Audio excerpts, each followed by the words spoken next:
Radio Sucesos 101.7 FM presenta su noticiero Sucesos con Milton Pérez y Verónica Larrea. Un periodismo libre para una democracia plena. Los hechos y las opiniones de los sucesos que marcan nuestro tiempo.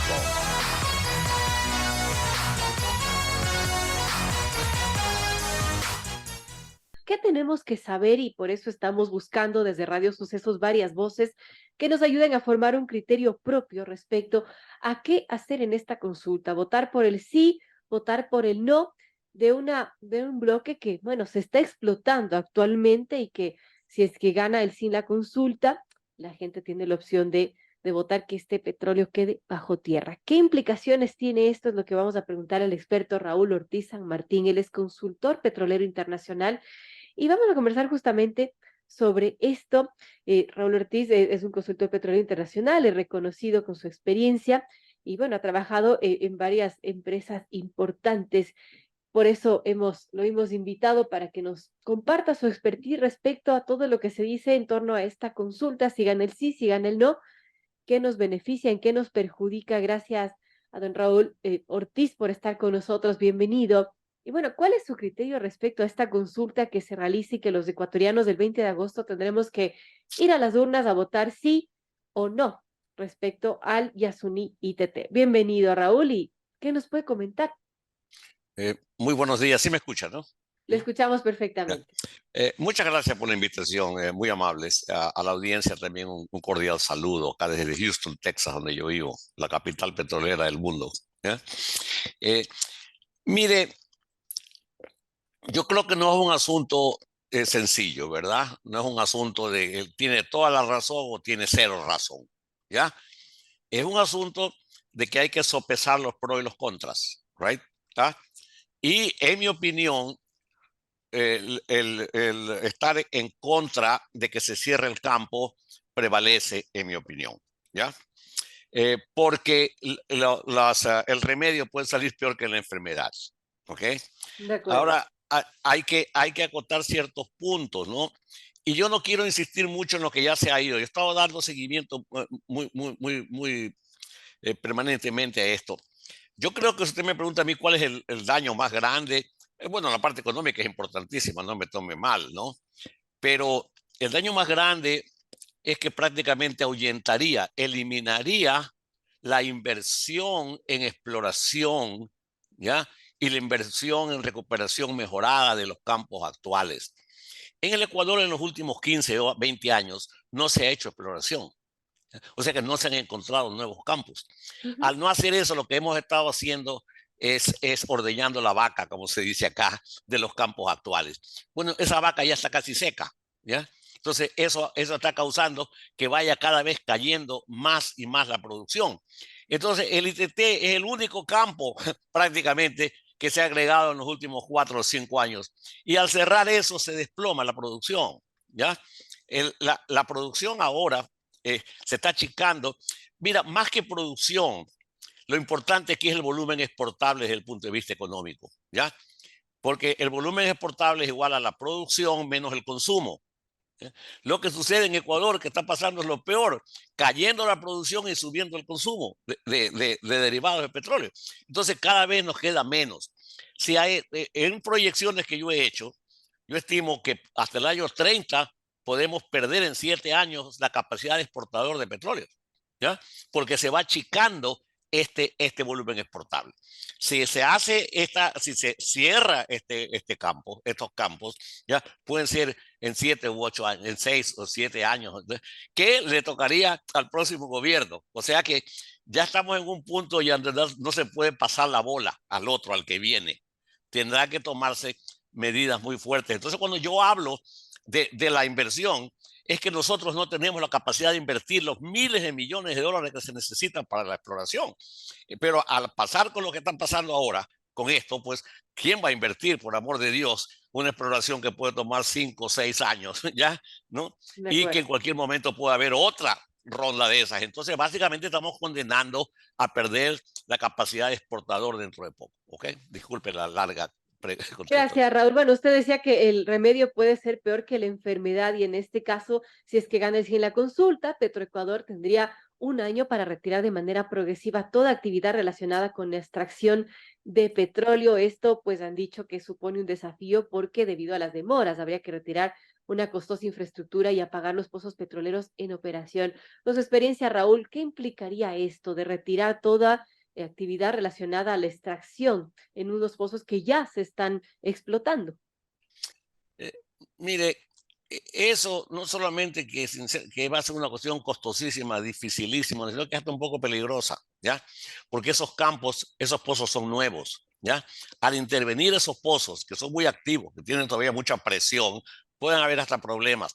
Generalmente lo que se abandona es lo que ya no sirve, lo que ya después de 80 años un campo ya dejó de producir, no tiene presión, no tiene nada. Pero en este caso, es un caso sinceramente increíble dentro de la industria. Acá la gente oye eso y no puede creer que eso pueda pasar, especialmente con campos que ya están en producción. Ahí lo que tienen que hacer es abandonar pozo por pozo, son 250 pozos, pero abandonar no es cerrarlo e irse. Abandonar quiere decir que tienes que entrar al pozo, sacar toda esa tubería que está ahí, todos esos equipos que a veces se quedan entrampados, tienes que pescar, como se dice, ¿no? Ujú. Después tienes que poner tapones de cemento en las diferentes formaciones, ¿no? Y después de eso, desmantelar unas estaciones de producción gigantescas con altísimo contenido de crudo, de gases, de presión. Es una cuestión sinceramente gigante, ¿ya?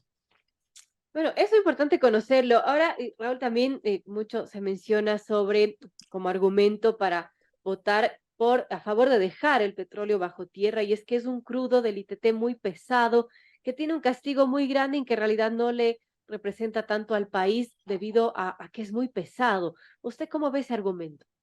Mire, en efecto, el crudo es pesado, ¿ya? Pero se lo maneja. El crudo, ahí se habla de la melcocha, de toda esa cosa. Hay una formación, ¿ya? Que sí produce un crudo extra pesado, pero la proporción de ese extra pesado, ¿no? O medio brea, es pequeña, es como 5 o 8% de todos los 55.000 barriles, número uno. Número dos, existe la tecnología para manejar esos crudos pesados. Por eso que tenemos, por ejemplo, un oleoducto de crudos pesados que usted ha oído, ¿ya? Son oleoductos que tienen características especiales para manejar crudo. Ese crudo se produce en millones de barriles en diferentes partes del mundo. Ese es el mismo crudo más o menos del bloque 16, que se lo ha producido por 40 años, ¿ya? Entonces, ahora, con respecto al precio, sí, la calidad no es buena, pero se lo mezcla con el resto de crudos y se consigue, digamos, todavía el crudo napo. O sea que es una cosa, eso que hablan de mecocha, de brea, que no sirve, no es correcto. Se están vendiendo los 55.000 barriles, ¿ya? Como parte del crudo napo. Bueno, eso importante entonces, amigos, conocerlo como argumentos para que puedan formar nuestra opinión respecto a qué votar en esta consulta del Yasuní. Ahora, Raúl, también entre los argumentos que se mencionan para dejar bajo tierra ese petróleo es que es una de las zonas con mayor diversidad por metro cuadrado del planeta y también, bueno, es un área petrolera, pero quizás el tema de la mayor diversidad pueda pesar más por sobre el petróleo, ya que hay que proteger esas especies que están habitando allí. Son más de 2.000 especies de árboles y arbustos, 204 especies de mamíferos, más de 610 especies de aves, 121 especies de reptiles, 150 especies de anfibios y 250 especies de peces que se estarían protegiendo si es que dejamos ese crudo bajo tierra. ¿Cuál opinión le merece a usted? Mire, no, no, yo estoy por la biodiversidad, yo soy un ciudadano del mundo, todos estamos por la biodiversidad, ¿ya? Pero esa posición es totalmente exagerada, ¿ya? Y no quiero usar otros términos. Ella está hablando del todo el Yasuní, pero lo que falta decir es que el impacto de estos campos es una infinitésima, es 1/10.000, no es un milésimo, es un 10 milésimo de todo. Es una cantidad pequeñita, son alrededor de 80 acres. Y lo que falta también decir cuando se dice que se está dañando todo esto, es que con la nueva tecnología, ¿ya? Ya no hay mayor huella ambiental. ¿Por qué? Porque antes, por ejemplo, cuando desarrolló la Texaco, los campos Sacha, Shushufindi, hay 400 plataformas porque se perforaban pozos verticales, ¿ok? Entonces, en cada uno, ahora no, ahora según una plataforma se puede perforar hasta 30 pozos horizontales o desviados. Entonces, es muy pequeña. El otro problema también que ha habido antes es el asunto del agua, ¿verdad? Esa agua contaminada que se botaba a los ríos o las piscinas en esa época, no es mala fe, sino que la tecnología ha evolucionado. Pues tampoco cuando yo era niño, y soy mucho mayor que usted, no se usaba por cinturones de seguridad. O sea que Claro. no puede juzgar ahora que era mal padre que no usaba, ¿no? Entonces, esa agua se la reinyecta, ¿ya? Entonces, no hay agua en el camino. Entonces, estamos hablando extremos, ¿no? Al decir que hay estas cantidades de árboles, se está insinuando como que esto está dañando todo eso y no es correcto, ¿ya? No es correcto. Hay que ponerlos en lo propio. Incluso la pregunta me parece a mí bastante sesgada, ¿no?